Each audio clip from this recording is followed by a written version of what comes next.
Live from the Newsmax studio in New York City, here is Steve Malzberg. Mr. President, this is a phony trial that will come up. It's a show trial. It's what Republicans want. I guess that's what they want. But if that's really what they want, they should go talk to Judge Judy. I think she would throw this case out in half a second. The United States Congress has no place for inane, politically motivated litigation. I think Judge Judy would agree. I'm so glad. All right, welcome back, folks. First of all, wake up. And secondly, I'm sorry. It's been pointed out to me that I've neglected to say both those things after Harry Reid videos appear on this show, as I once did and promised I always would. So there you go. But yesterday I took Harry Reid to task for saying that there were 5 white men on the Supreme Court that decided the fate of the Hobby Lobby case. You know, 5 white men shouldn't decide this, and and one of the men who, of course, voted in the affirmative on the Hobby Lobby was a black man. But, that's even besides the point. Now Harry Reid is taking to the floor of the Senate. If he's not calling an American citizen an anti-American or un-American or criticizing the Supreme Court, now he's saying what Judge Judy might say, or what he thinks Judge Judy might say. This, of course, in response to John Boehner suing the President of the United States. Here's more. It's an expensive and wasteful. It's wasting taxpayers' hard-earned money on something without any merit. Enough is enough. The fight over Obamacare should be long since ended. The law is here to stay, and more importantly, newly insured Americans, all who have signed up, want not only those who are newly insured, but those who signed up that had insurance before, want the law to stay just where it is. Oh, again, I'm sorry, and wake up. I mean, especially on that video. What can I say about Harry Reid? I'm not going to call him names like I did yesterday. I can't deal with it anymore. He's just a disgrace. That's not a name, is it? That's an adjective. He's a disgrace. I don't know what to say. First of all, Obamacare is a disaster. The public believes it's a disaster. That's what really gets me.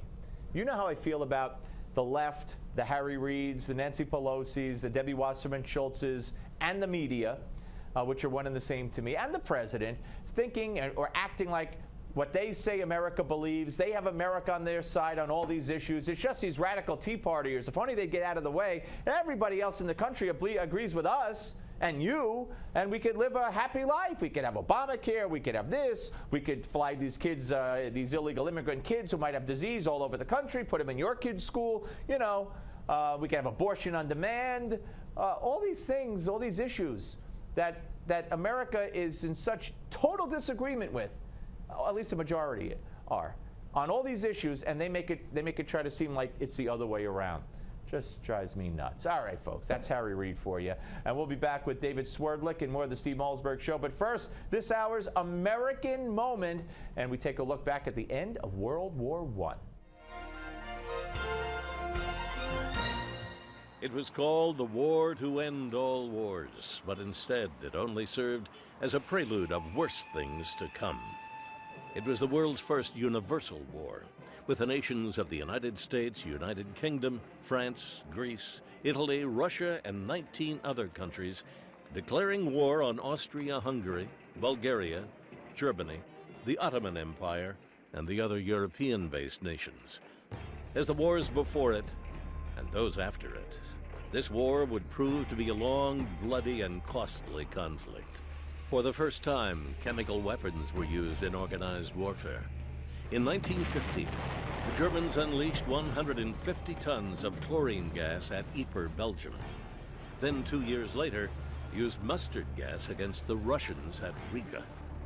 World War I also gave birth to a new form of battle called trench warfare. Opposing armies would build elaborate trenches opposite one another, protected by barbed wire. The trenches themselves became havens for disease and life-threatening infections due to poor drainage and sanitation. The area between the opposing armies became known as no man's land because it was fully exposed to artillery and small arms fire from both armies. Attacks, even if successful, often sustained severe casualties for both sides. So when it finally came to an end, on the 11th hour of the 11th day of the 11th month in 1918, soldiers from both sides greeted the news with great skepticism. Neither side dared to let themselves believe their long nightmare had finally come to an end, leaving an estimated 8.5 million people dead and some 21 million wounded.